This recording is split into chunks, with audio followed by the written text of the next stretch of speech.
What is going on, guys? DBG here, and in this video I'm going to be telling you guys whether I believe it is worth it to lock in for the Klay Thompson card, whether I believe that it's going to be worth getting, whether I believe it's worth the MT, and whether I just think it's going to be a great card, because I know there are some people that are like, they don't care about the MT, they're going to lock in anyway, that are just like hardcore collectors. So for those type of people, like, I'm going to talk about it from that perspective as well. And then there's people that are going to lock in from they have the MT if he is one of the best players in the game.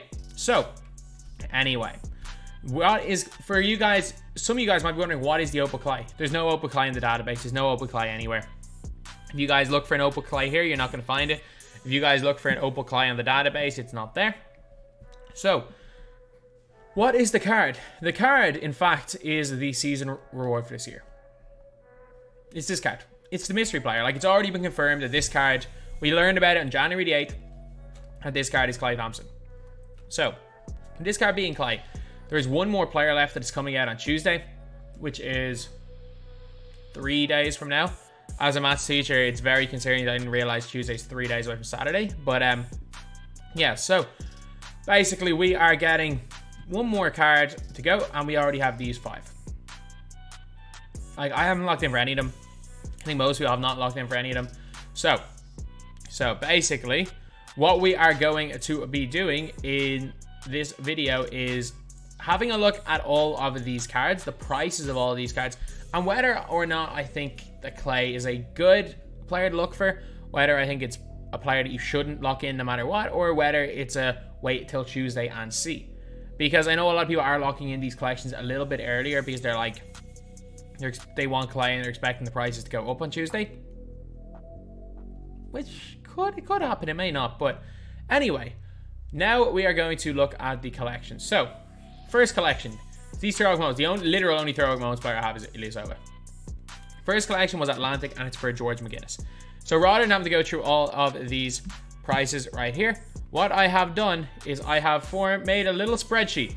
I have made a spreadsheet of the prices of all of these cards. So, Atlantic, you got Jason Kidd, who's 75,000 MT. You got Houston, who's around 70k. You got Pierce, who's around 20k. MCW is 5k. Williams is 2.5k. So the total for me is 172k. So we also can't forget that we do get in the lock-in for Klay, you are going to get the 6 lock-in cards. So let's look up McGinnis right now. So George McGinnis, 16 Hoff badges. Corners are hot, no range extender, but he does have half catch and shoot. He gets half quick first step, half clamps. He has got base 36 on normal, which is like, well, for Asia release, which is all right. Bad dribble sigs, no showtime dunks, even though he's got half showtime. He's got not great defense, like 60 perimeter, not the biggest deal in the world, but 73 steal is not great. Decent interior, he's not kind of fast, like meh, like he's a meh card. So, like, you're paying 172k for, like, a guy that probably wouldn't make my team over Amethyst Brian Scalabrine. Then, this set right here. The lock-in is Junior Bridgman. So, going back to the spreadsheet for Central, Ilyasova is 5,000. Brad Doherty is 6k. TJ Warren's around 18k. Stackhouse around 70k. And Ben Gordon is around 100 to 130k, depending on when you buy him. So, with this lock-in, I believe all of these guys are bad, except maybe MCW. I don't believe any of these are good cards. At least with this lock-in, you've got Ben Gordon, who's a very good card. So, you've got Bridgeman as well, 229k. Let's have a look at Junior, return completion 30. Let's have a look at Junior Bridgman. So, Junior Bridgman, the guy has got an 87 3 ball. He's got Kant Curry. He's got a really good release in Kobe. It's the same release release from Tomjanovic. He's got the Showtime dunks. He's got half Showtime. What doesn't he have? The guy's got half clamps, half quick for his step. He's not bad. Like, this guy was in the auction house, he'd be 100k. Especially if he was in the auction house, they probably would have given him range. So he's probably worth about 100k. So of like these sets right here, like 229k, and you've got a card that's worth about 100. As well as another card that realistically would be worth maybe like 80, 90. Not the worst in the world. Although these guys are borderline, are awful. They're awful. Like, so, as far as locking goes, if every single set was like this, where you got good quality players, I wouldn't be that opposed to it, honestly. I would not be that opposed to it. But we've seen from this Atlantic set that they're all bad cards. So, this set just happened to be a pretty good one. So then we are on to the JAMEER Nelson set. So JAMEER Nelson, this is a card that Ty, for some reason, is a big fan of him. He's a big fan of him. I don't like the card. I'm just going to say that right now. I do not like the card for JAMEER Nelson. So JAMEER Nelson, he basically is going to cost you 250-ish K. So you get 95 for Alonso, 110 for Beal, 25 for Caldwell. Scars a 6, Whiteside's 5. Like, these bottom guys are worth like nothing. But yeah, so you've got 241K. 241K, you're basically getting yourself yes, he's a Hoff limitless range shooter. He's got Hoff blind as an next gen, by the way. He's got good stats. He's a 6 foot tall point guard with a 6'2" wingspan and bad tendencies. He can curry. J.R. Smith release, which I don't like. Like, he can barely dunk. He can't dunk it. Funnily enough, they're all Showtime dunks, are they? I think they are. No, the guy doesn't do anything. He's tiny. He's not better than Isaiah Thomas, who's like 40K. And you can also sell Isaiah Thomas back. So for this lock-in, you're getting a card that's worth about 35K in Nelson. You're getting Beal, who's worth about 20K. You're getting Alonzo Mourning, who's worth, with the fact that EG and Leon's out and is just significantly better than him, he's worth about 30K. It's a bad value set. It's definitely a bad value set, and it's the most expensive one we've seen so far. Then we have got Rudy TOMJANOVICH, and this is the set for the set west. So it's Gasol, Francis, Randall, Ginobili, and Sean Bradley.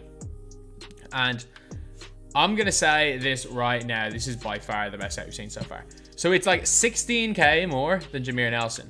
And you're getting yourself a really solid Randall card, a great Gasol card, and a great Randall card. Yes, they're all overpriced, but Rudy TOMJANOVICH is class. Rudy TOMJANOVICH is the best by a mile of all these lock-in cards we've seen so far. So TOMJANOVICH, 87 speed, 87 acceleration, 88 perimeter defense. He's got gold range extender, the exact same release as Junior Bridgman. He's got all the Showtime dunks. He can curry slide. He's got 91 3-ball. Like, what's his lowest stat? Pass perception, pass vision, they don't count. Every other stat over 80. Like, he's a well-rounded, he's a beast, man. He's an absolute beast. That's the only way I can describe this guy. He is an absolute beast. They could not have chose a worse picture for him. Actually, it is Rudy TOMJANOVICH. They could definitely have chose a worse picture for him. But they should have chosen a better picture. That's all I have to say. But yeah, this guy's a beast, man. This is a beast. Like, if every set was like Rudy TOMJANOVICH and Junior Bridgman, and not even Junior Bridgman. Junior Bridgman's not the worst player, but if every set was like Rudy TOMJANOVICH, I would say, you know what, it's not the worst, not a bad lock-in at all. And then we've got, I mean, another similar set. Another similar set. So the lock-in for this set, obviously, is Sigma. One of the best centers in the game. So again, is the set overpriced? Yeah. It is. It's a definite overpriced set. So Sigma's really, really good as well. As far as centers go, Sigma's unbelievable. Like, not 81K, 81 speed, 81 acceleration. He's got 90 speed, or 93 pointer. 80 driving dunk. He's got good defense. Half range extender. Really good release in base 22. He's got the Showtime dunks. He can get Showtime. Like, this guy right here, if he was in the auction house, might be close to that 259K himself. Because I reckon if he was in the auction house, actually no, he wouldn't be. No, but he wouldn't. Nah. He wouldn't be 259. He'd be about 120K if he was in the auction house himself. And then Stockton, I reckon 110K is a bit steep for him, but he'd still be like 75, 80. Because he's much better than the normal John Stockton, the diamond one. Chambers is overpriced. Aldridge is overpriced. But like, looking at these right here, you've got two elite rewards. Like, Sigma and TOMJANOVICH can make almost any squad. Then you've got Nelson, who I think is garbage. Bridgman's really good when you badge him up, but he's not like at the elite tier. And you got George McGinnis, who's just, this set's just garbage. So in total, the one thing is that you're paying probably close to 1.5 million. Like, let's be real, you're paying 1.15 million, and then the set The last set is probably the most expensive. So you're looking probably at about 300 to 350k for that last set. So you're looking like close to 1.5 million for a card. And when we're talking about Klay Thompson, as great as some of these other players are, when we're talking about Klay Thompson, like his release can't get any better than this. We already have Klay Thompson on quick, unless they put people's release on very quick. He's got the Pro 6 behind the back. His SIGs are already insane. Like, a lot of people are expecting all these, like, Juice things. He's probably not going to have off Showtime. He's going to have a 99 3-pointer. That's a given. He's going to have probably 99 perimeter defense, 99 lateral quickness, and half clamps. They're givens.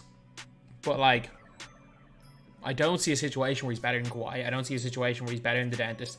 I don't see a situation... And they're probably going to make him 6'7" as well. I don't see a situation where he's objectively better than Tracy McGrady either. Klay's always okay in 2K. Like, since 2K17, when he was one of the few players with half limitless, I don't think anyone's really looked at Klay Thompson and thought, you know what, I really need Klay in my team. There's been great budget Klays. Like, this Klay was a great budget Klay. If you look at NBA 2K, we're going to go and have a look at NBA 2K20. If you guys remember this Klay Thompson, this Klay was used in a lot of budget squads because the guy was basically a better Pink Diamond Klay. And there's also one problem with Klay Thompson, and I'm sorry to admit it, the Klay Thompson glitch is still a thing. He still guards centers. He still guards centers. Do not forget that.